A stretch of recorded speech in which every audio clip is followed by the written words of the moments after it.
You have a seat.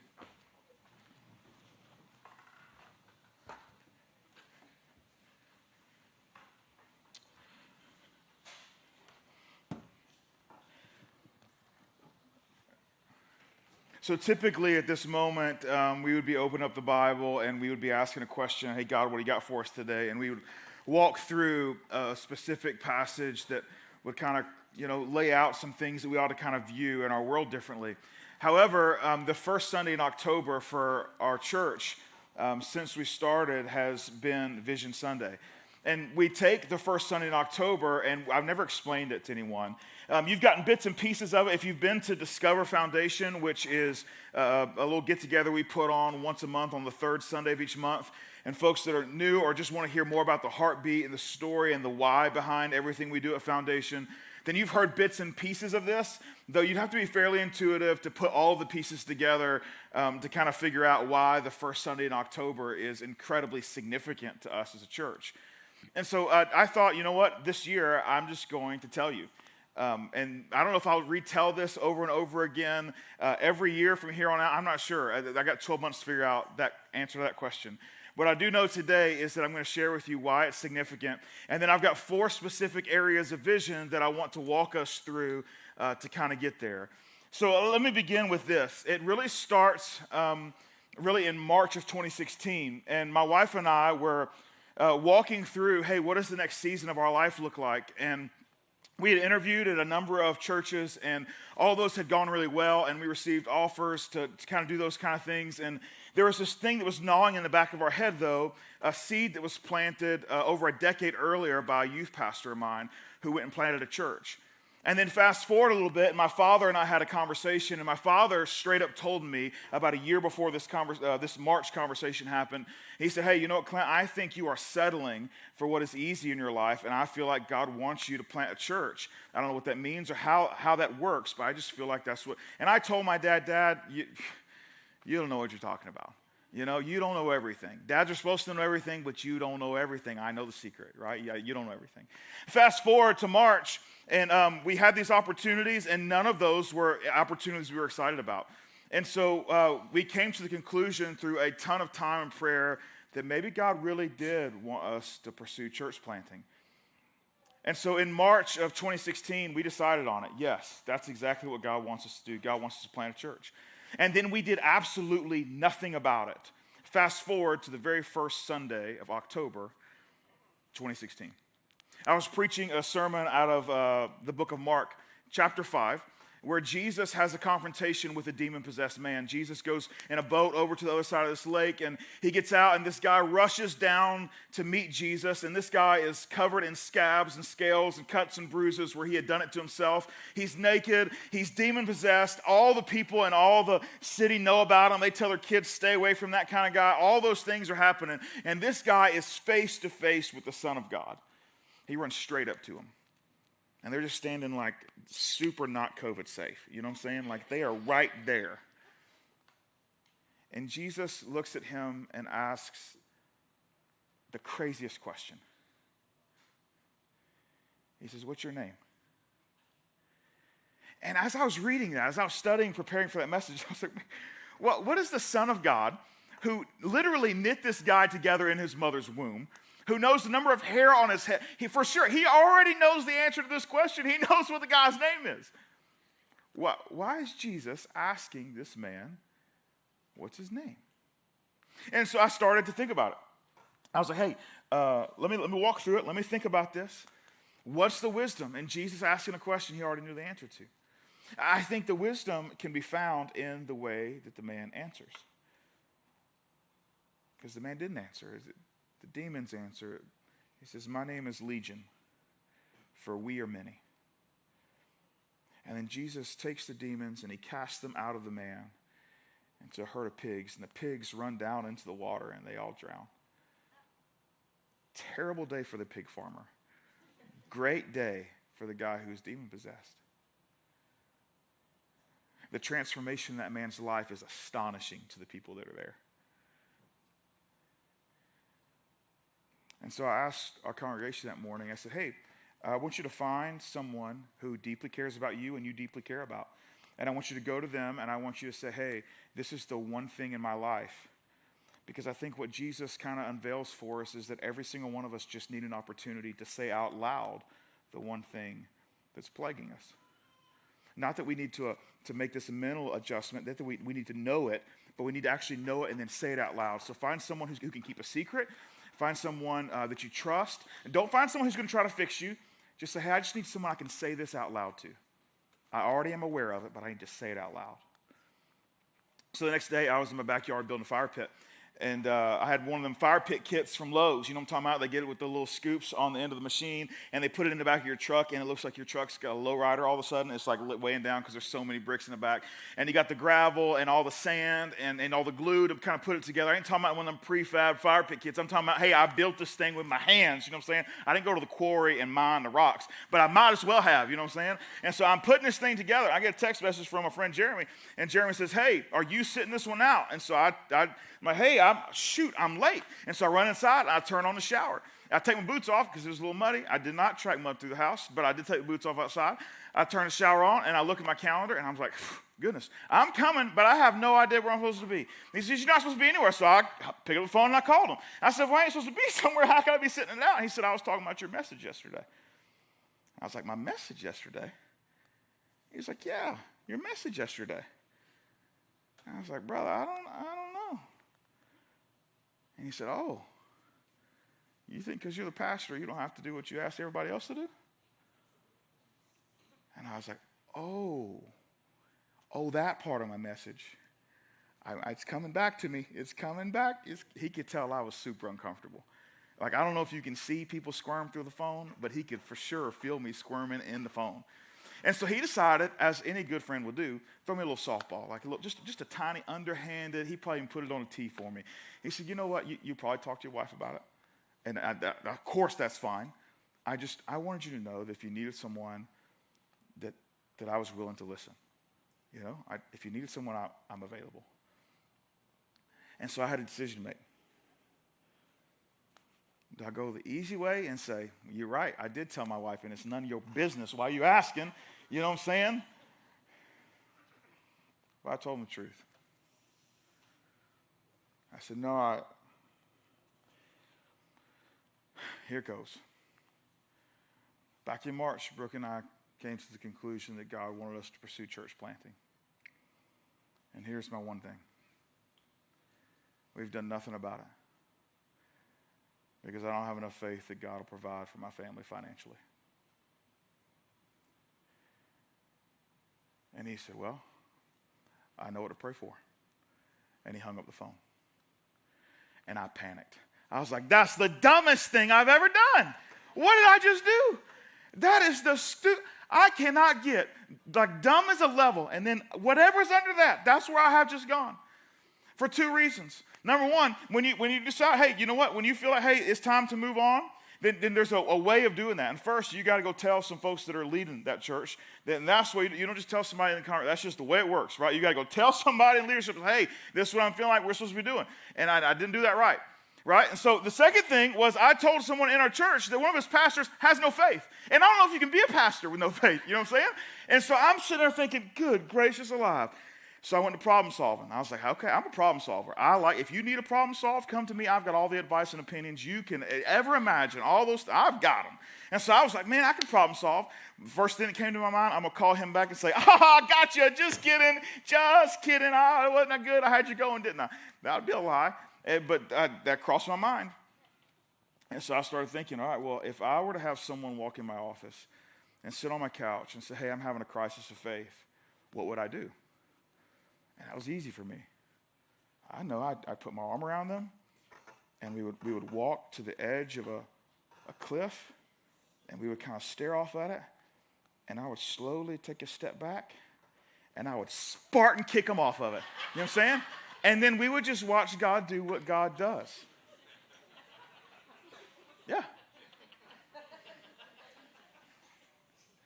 And so I had to find a ledge. I had to find a cliff.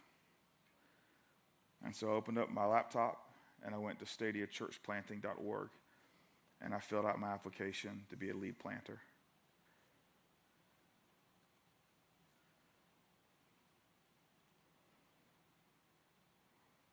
I finished my time on that staff. They asked me to stay there through the rest of the Christmas season, and so I was there for another 90 days. I wrapped up my assessment process through Stadia in about 120 to 160 days. And then we took a look at South Birmingham and South Newnan. And we picked the south side of Newnan because there was $10 billion worth of commercial development already on the books and a new exit coming. 17 new neighborhoods. And that wasn't near enough residential development to support the jobs that were coming. And there were 64 to 72% of people within a 5-mile radius that didn't know Jesus. So he said, this is where we'll go.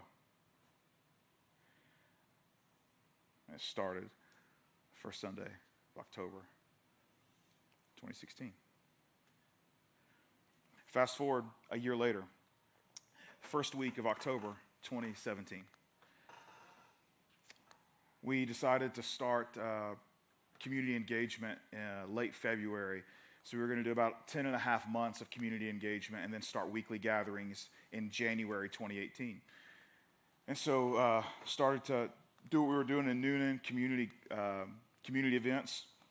The very first thing we had was an ice cream truck. Even before we had an office, we had an ice cream truck.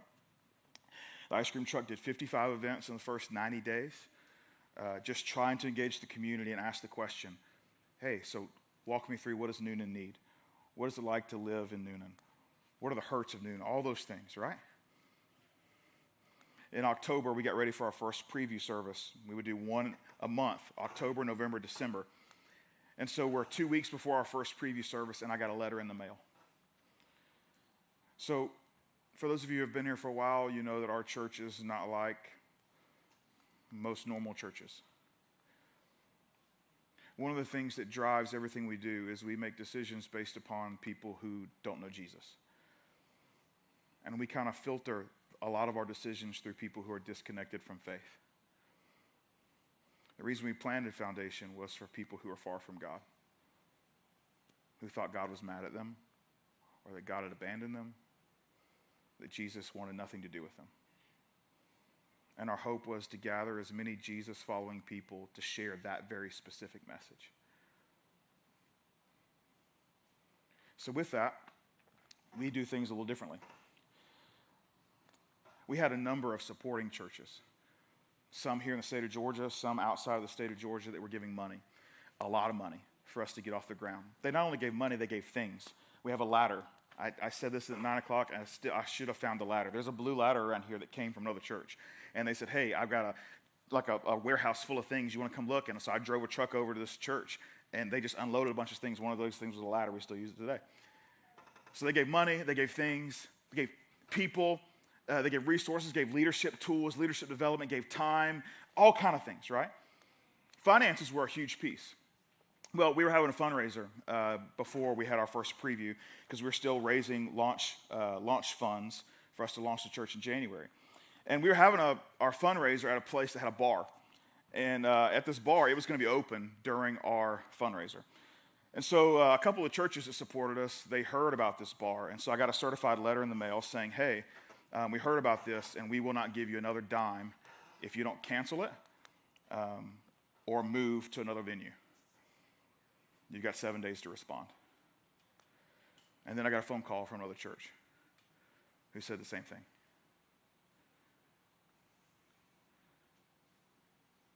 So alcoholism is something that has run rampant in my family. And you look at my family history, and it's all through it. A lot of that is because there was a shame culture when someone had a problem with alcohol where people would try to hide it instead of try to get help for it. And a lot of it was pressure that a church would put on someone, especially when their underage daughter or son had an issue. They would just hide it away because they didn't want to let anyone know that maybe something might not be right. And so when you hide something, it just spirals out of control, and before you know, you can't do anything about it. In my family, you have everything that you can think of that's happened because of alcoholism, from lost opportunities to loss of life, and everything in between. And I know for sure that I did not want to be a part of a church, much less lead a church, that didn't show a different way to handle it. So I personally don't drink alcohol. I think it could be genetic with me. But all my friends do. And they're models of responsibility.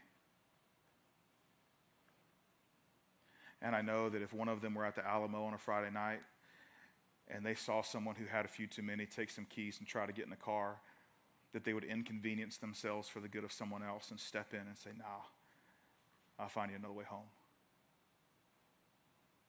There was no one there for my biological dad that night. And maybe it's not the church's fault. But for sure, we're going to do everything we can to make sure that we don't shame people into it or pretend it doesn't happen or pretend it doesn't exist. So I had a decision to make. So we told those two churches, thanks for supporting us. You can keep the rest of your money. And we lost $90,000.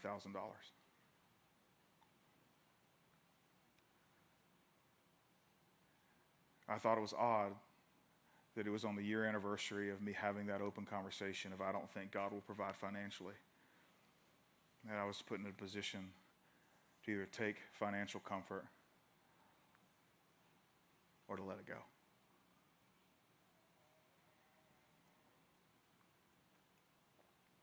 I'm grateful that I had a management team that supported the decision. But I still had to stand in front of our launch team right after our fundraiser that raised $14,000 and tell them I lost 90. But they got to learn two lessons. Lesson number one, just because you write big checks doesn't mean that you get to say what's right and wrong. Jesus leads us. Period. The second thing is, we won't always have all we want. But God will see to it we have all we need. We launched our weekly gatherings 3 months later, just as we had planned. Weekly gatherings starting in January of 2018. As of a couple of days ago, our church has been meeting weekly for 45 months, and we've met budget 45 out of 45 months.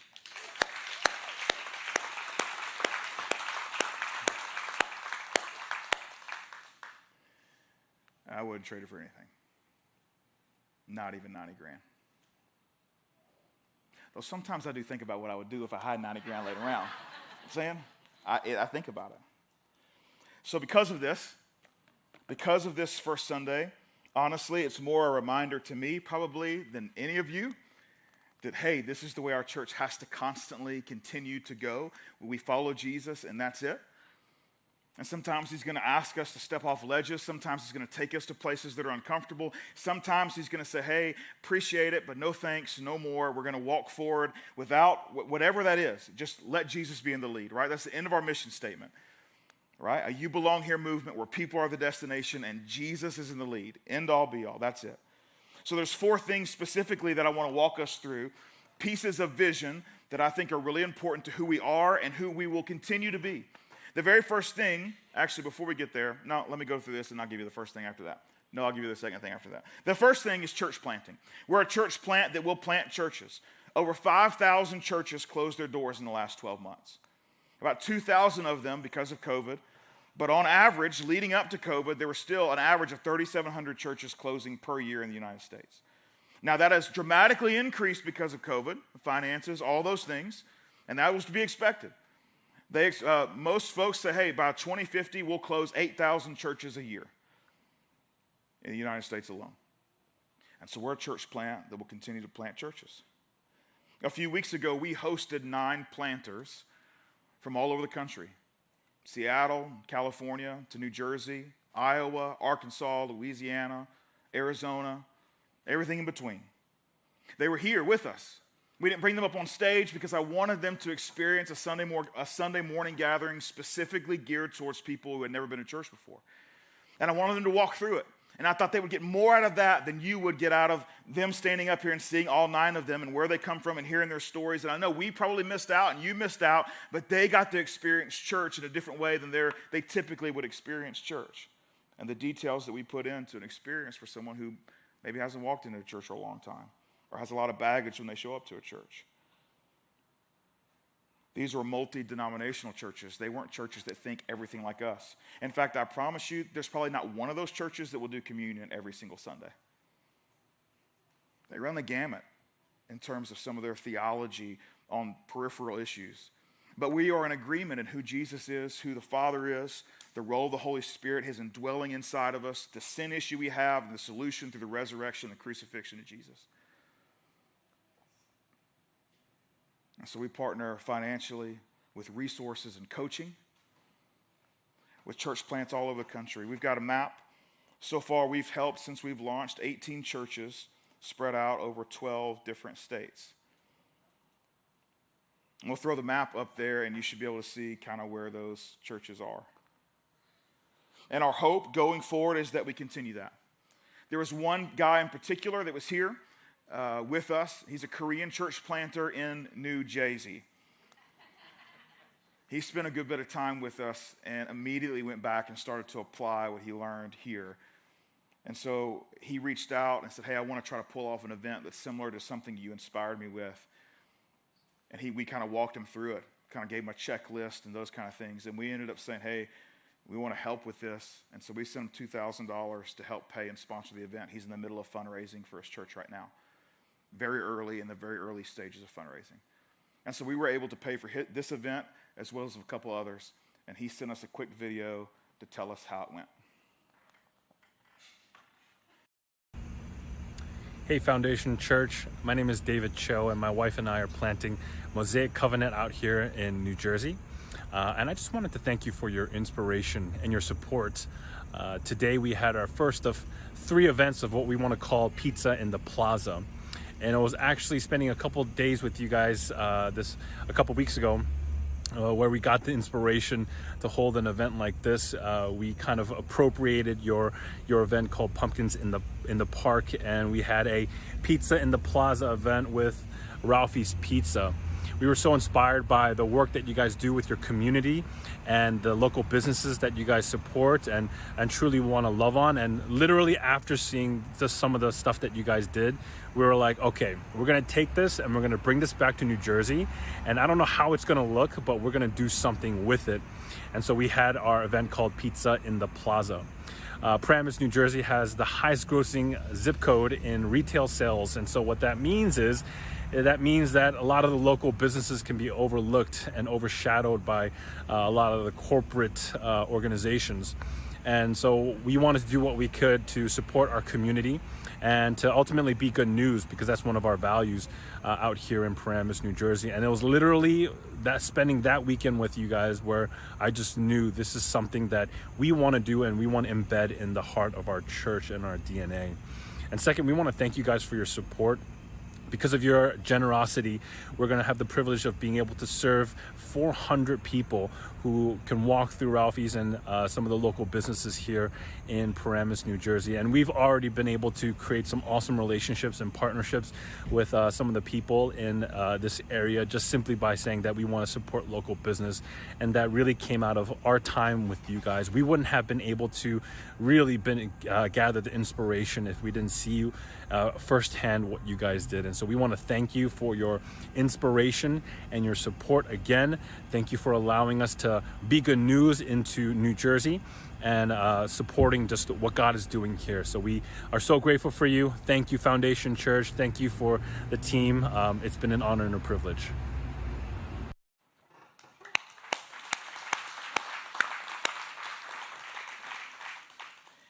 Dave is an incredible church planter, and I don't have time to tell his story this morning, but if you can just picture someone who gets knocked down and then gets up and then gets knocked down again and gets up and then gets knocked down again, and as he's getting up that next time, he gets knocked down again, and they stand over him and stomp on his teeth, and then he still gets back up.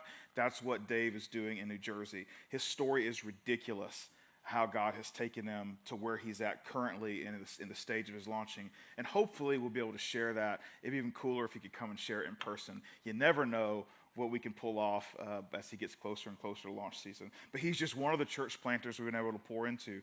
This week, Robin, our kids' first director, and Adam, our student pastor, is going to be on a Zoom call with 9 other church planters, teaching them what it looks like to disciple the next generation in a brand new church, from student ministry all the way down into nursery, right, from 12th cradle to 12th grade. And so they're going to be, hey, here's the deal. This is what we've learned over the last 4 years. These are things that have worked and didn't work. We've got gifts for them in terms of direction and specific things that lay out. This is how we pulled off what we pulled off, checklists and handbooks and all those things that we will just give over to them. And so this is how we do what we do at Foundation. And they are hungry to learn from folks that really love church planting. So our vision for church planting is by the end of 2022, we'll have played a role in the launch of 25 churches. We've done 18 so far since launch, and we hope to add 7 more in the next 12 months. And so that's what we're looking at from a church planting standpoint. When we talk about each one I'm going to go through has a way for you to get involved. The way you do this is we take money out of every offering each week and we set it aside specifically for church planting. And so every time you give, whether it's $1 or $10,000, whatever it is in between, we take a percentage out and we put it towards church planting. The second thing, and this is kind of what I need you to do, is the next 3 things, I'm hoping that every single person in this room makes the decision to take a next step.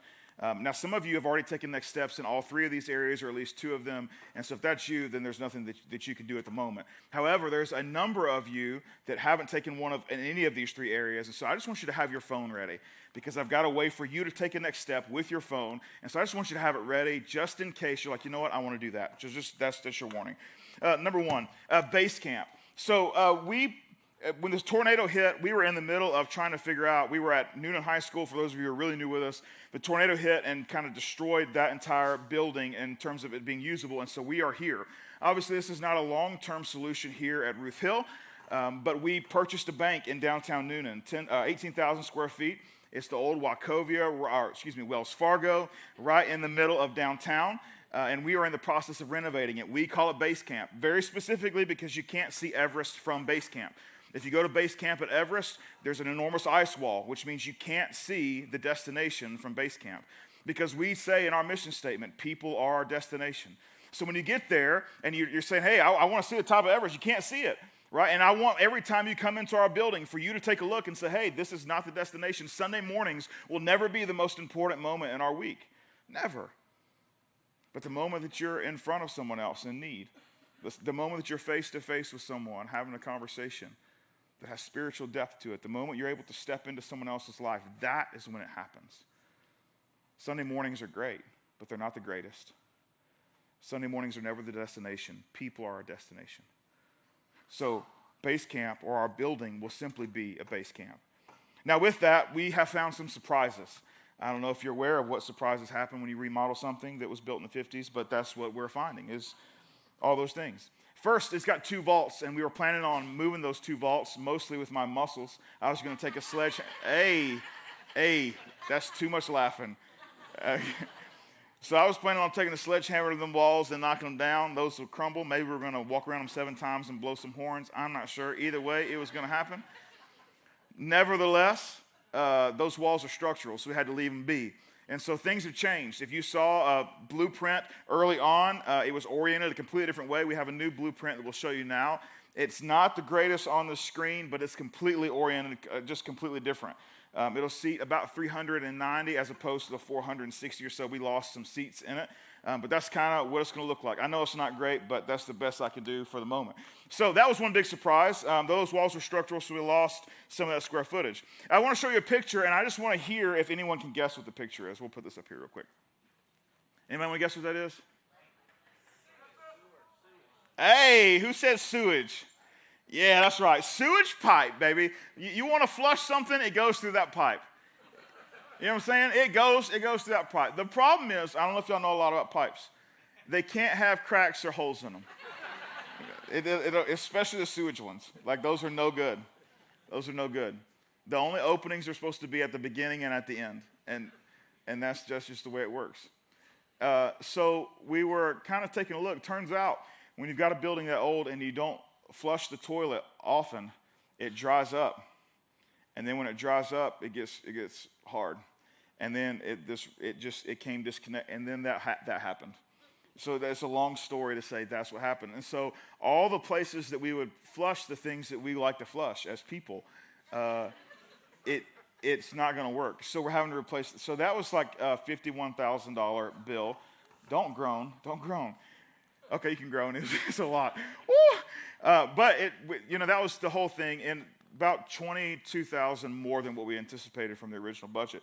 So the good news in that is that I'm here to ask you for I'm not here to ask you for $22,000. So the good news is that we had an initial goal of $500,000, and that was the bare minimum for us to raise in order to get to move into base camp. And when I say bare minimum, I mean like there was no signs involved. It was us doing the painting, us doing the demo, which we did. Us doing that, but there was nothing else. Like there was no chairs involved. There was no signage. It was what we have in our trailer, and here at Ruth Hill, all we would do is we would take this, put it in a trailer, take it over there and unload it, and that's it. There's nothing else, no signage, there's no signage for men's and women's bathrooms.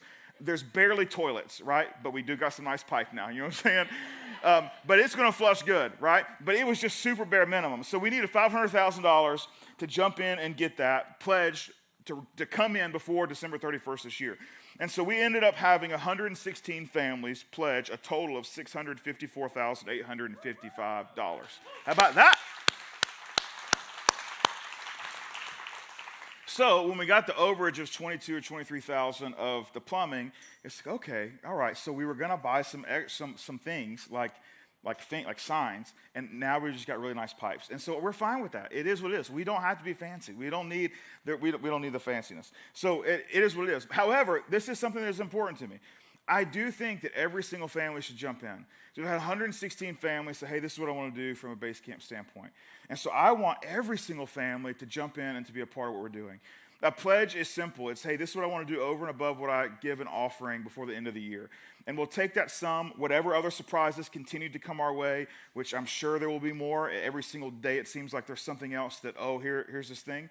And hopefully we'll be able to eat all of those surprises and still have a little bit left over to do a few things inside of it.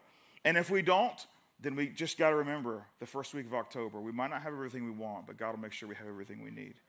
And so if you want to jump in with that, I just want you to text the word base camp to 678-661-6330.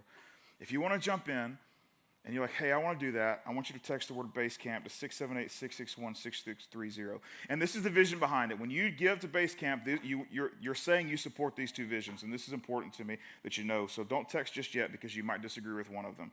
Number one is this, that the foundation family would use base camp as a beginning and not a destination. That's easy, right? It's not a destination, it's a base camp. It's where we begin. Number two, this one's the controversial one, however, it's non-negotiable. Number two is the community would use base camp as their own and not see it as a sacred space. And that's essential. So this is our clue that we've gone wrong. That we're having a community event there, and there's a kid running around, and he knocks over his mama's sweet tea. For sure it'll be sweet tea.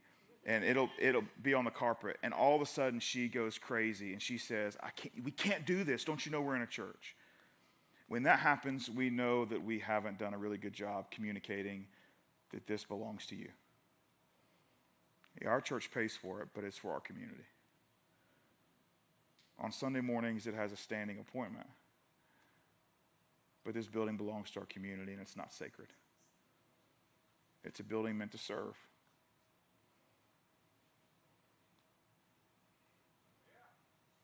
Come on.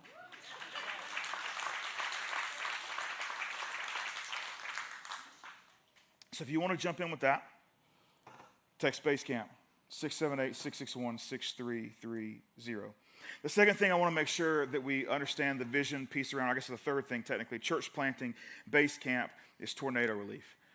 So when the tornado hit, immediately our staff was deployed that evening. We were all over the place trying to figure out which families were hit and who was hurt and all those things. Standing in the rain with people we had never met before, just trying to figure out what to tell people, and really you can't say anything when their entire life is strewn over 4 or 5 blocks. But immediately we had to make a decision. What would we do? And so we assessed needs, and we said, hey, we see 3 needs. We need to receive goods, we need to distribute goods, and we need to clean this place up. And so our staff went into base camp, what we know as base camp now.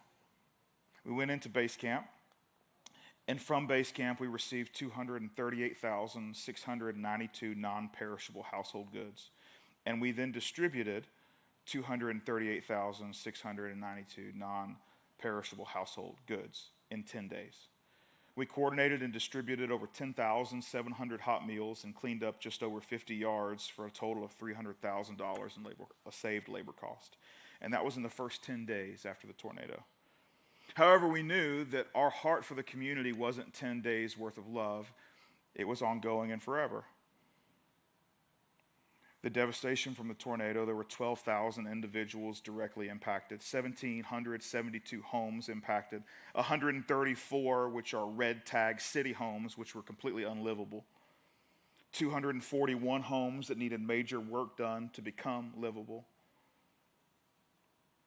360 plus families completely displaced. 162 of those ended up in long-term hotel stays. 154 of them have now transitioned out, and 8 still woke up in a hotel this morning.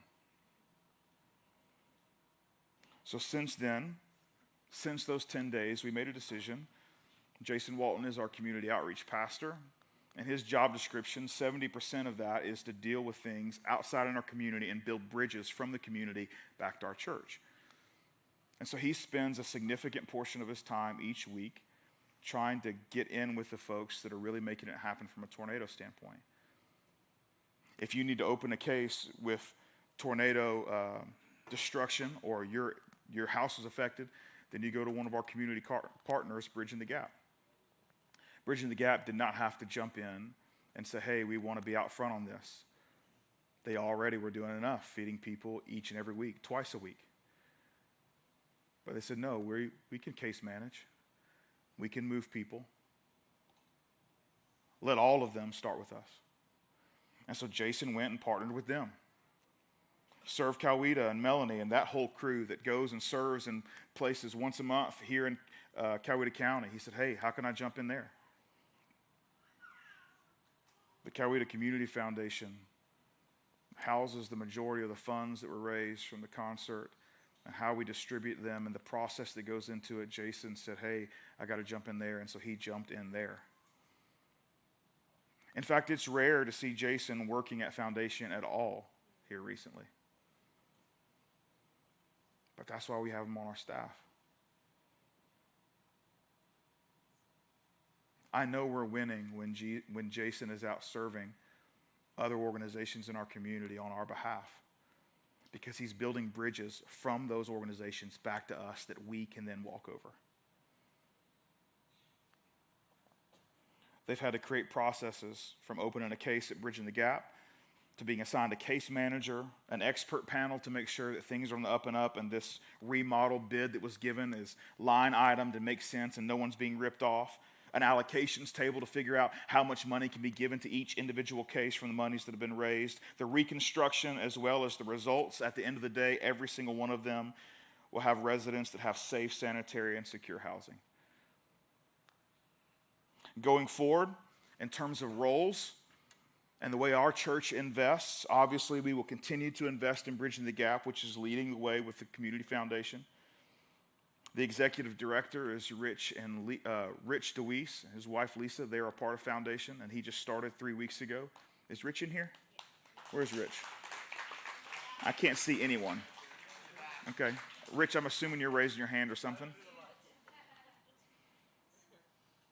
We have a new construction manager that's going to be starting here soon, and he's also, I don't know if that's public, so I don't know if I can say his name. Jason? Nope. He's also a part of Foundation. And then the truth is, us. So all of those people are building bridges for us to walk over. So will you walk over it? As we're continuing to make this process, there's still a number of things to be discovered and determined, and ways to figure out how we can serve and figure out how to get people into the case management system and through the case management system and back into a safe, sanitary, secure house. And so what I want is Rich has jumped in, and he's a part of our Foundation crew here. Has been here for a number of years, since actually, goodness, maybe, has it been 4, Rich? All 4? Super early on. And so I want Rich to know that we have his back in this. And so I would love to have a pool of volunteers that Rich can say, you know what, I've got volunteers all over the county, but I've got some foundation volunteers because we know our volunteers are just next level. And he's like, you know what, I know I can count on these people to get this done. So if you want to jump into that, you can just simply text the word tornado to 678-661-6330. As simple as that. Because our vision when it comes to tornado recovery is that Foundation will see to it that Noonan is completely recovered, no matter how long it takes.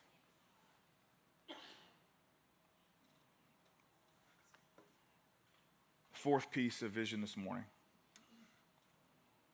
is mentorship.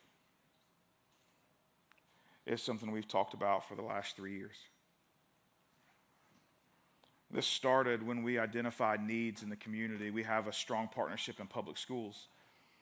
And Jason heard about this program that the school system had where you could mentor a kid that was considered at risk.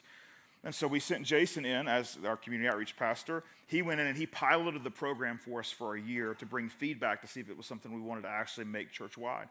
The feedback was incredible. All of the things that went into it, there was a lot of logistics and a little bit of disorganization at the beginning, but it was a brand new thing that was happening in terms of who was in charge of it and transitioning.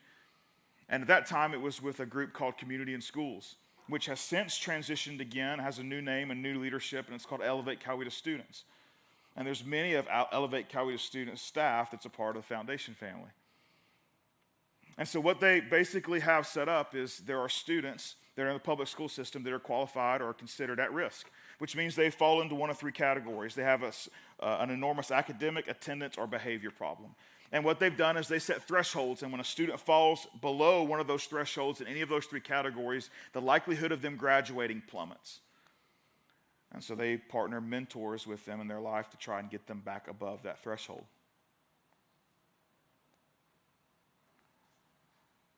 We're currently the single largest provider of mentors in Coweta County because of this. As a pastor, this is going to take me a minute to explain. As a pastor, I get to hang out with a lot of people who follow Jesus. And there's a lot of folks that sometimes they have this attitude of, man, I wish we could pray in the schools. If they would have just left prayer in the schools, right? Oh, if they would put prayer in the schools, that would fix it.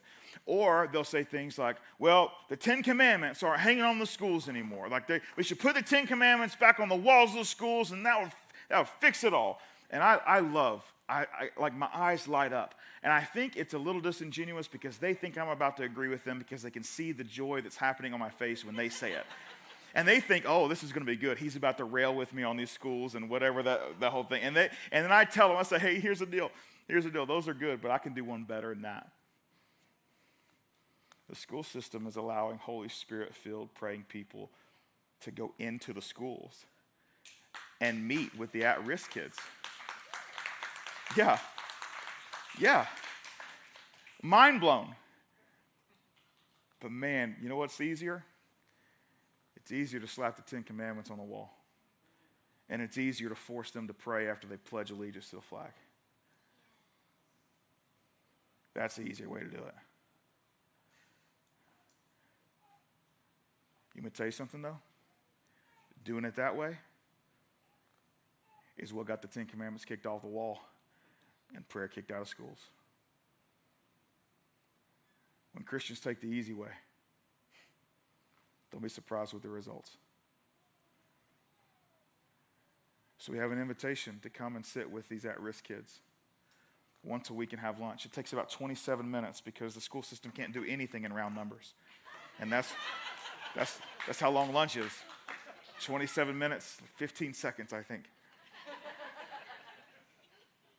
And honestly, if you've got a young kid in elementary school, if they're in kindergarten or first grade, they're going to stand half of that time in line and the other half the time in the trash can line to put their stuff away. So really you get like 16 minutes with them. But it's about consistency. It's about showing up and having a conversation with a kid that honestly there's probably not an adult in his life that sits down and ever has a conversation with him. They're the only adults that talk to them are trying to teach them a math problem or something like that. And the teachers here at Ruth Hill are incredible, by the way. But they have a job to do. There's some instruction that has to be done. But in terms of an adult just sitting down and saying, hey, you know what? You're my priority for the next 27 and a half minutes. Nothing else in the world matters to me. Just you. A lot of these kids don't have that. A lot of these kids don't even have family dinners. They usually eat dinner on the couch, watching whatever they're doing or playing whatever they're playing. Some of them don't even have it at all.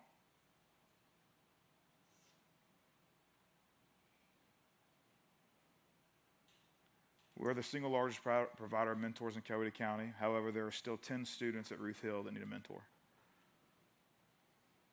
I would love to have all 10 of those taken care of today. So if you want a mentor, you can text mentor 678-661-6330. It doesn't have to be the same day each week. It just has to be once a week. You can decide what day.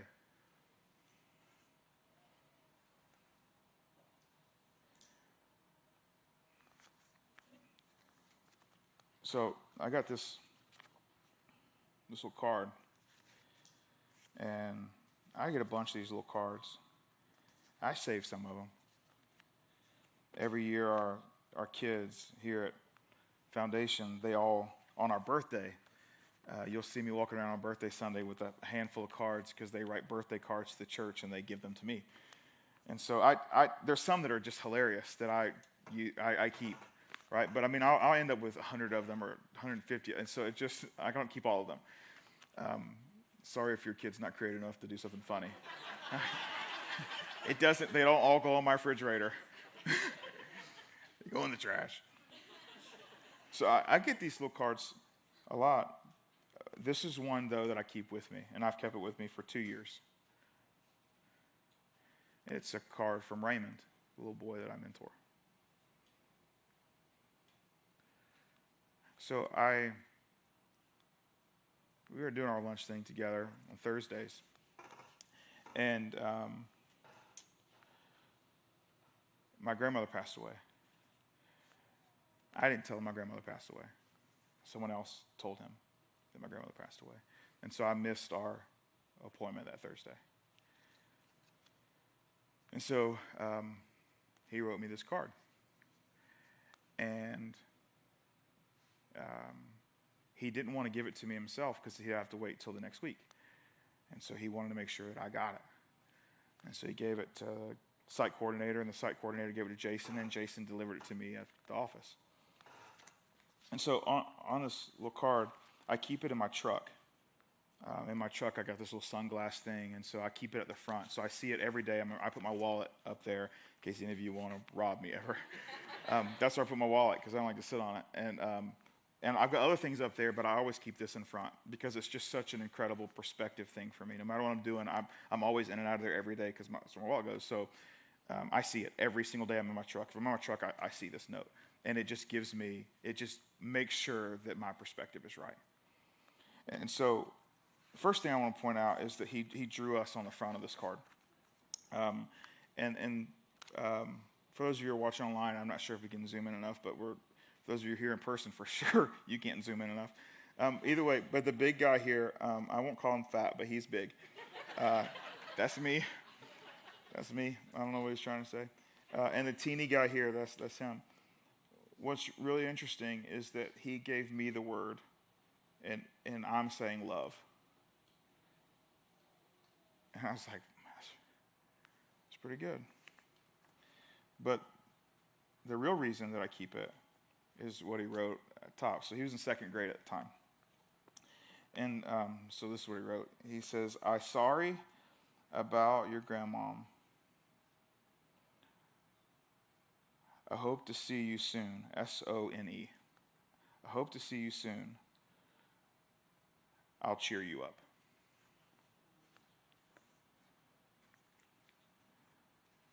This whole time I thought I was here for him. Mentoring is incredibly inconvenient. First, because they eat lunch at the dumbest times. Who eats lunch at 10:15? What's wrong? It's not prayer. It's lunchtime that's the problem in schools, you know.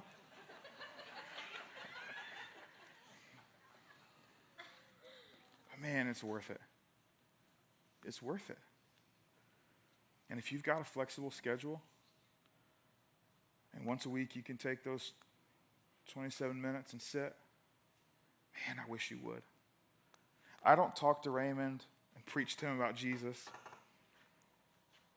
He asks a lot of questions. He could not believe that I go to church and wear jeans. I remember I showed him a picture. He's like, show me what your church does. So I showed him a picture of me, on stage. And he was like, that's your church. It was at the high school. So this is your church? I said, well, it's at the high school. We have church at the high school. He said, your grandmama let you wear jeans to church? I said, yeah. Yes, she did. COVID has made this real difficult. And we're currently paused. So you can't get into the schools in Ruth Hill right now.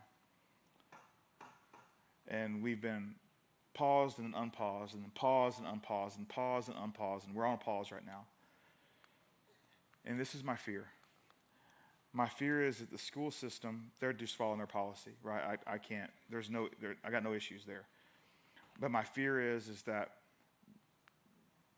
system eventually will cause weariness on the mentor side of things, and we'll kind of say, okay, well, I just can't do with this back and forth thing. And so one of my vision pieces for us is this, that they would see proof that they're worth the wait. That every at-risk kid would see proof that they are worth the wait. So if that means we've got to wait 3 more weeks or 6 more weeks, or we get to mentor for a few weeks and then we got to stop, whatever that is, that they would know for sure that they're worth the wait. They're worth the inconvenience. And then our big vision statement is that every at-risk student would have a mentor. And again, if you want to do that, if you want to sign up and figure out, well, there's a training coming up here in 2 weeks. You got to do that. You got to pass the background check, and then you've got to get this fancy ID that's going to say Coweta County School System Mentor on it. Here's a bonus. You can use it to get in for free at football games. So for those of you who are rotten, are like, I'm mentoring a kid, but I'll get free football, sign me up. There's a perk. You know what I'm saying? There's a perk. Now, I really wish you would consider it. I really do. It's not super glamorous. It's just super consistent. It's worth it. At the end of the day, we can have vision statements. But what I really want you to do is I want you to close your eyes because I want to see if you can see it. Can you see 25 churches with Foundation DNA spread out all over the country? Can you see that? Can you see Base Camp, not a sacred space, but a serving space? Can you see that? Can you see Noonan with no blue tarps on roofs, no dumpsters in the yard, no families waking up in hotels? Can you see that? Can you see where every at-risk kid at Ruth Hill Elementary School has a mentor sitting with them during lunchtime? Can you see that? Boy, I hope so. Because we can do this. We can do this. These are all doable things. And it's not about vision statements. It's not about visions. It's not being able to see it. At the end of the day, here's the bottom line. Here's the truth. It's about, can you carry it? For those of you who jumped in and are here in person, we have something for you to physically carry out. You've seen them on some of our staff this morning. It's not about saying it or seeing it. It's will you be vision carriers? We can do this. We should do this. I tell you what, I think we're going to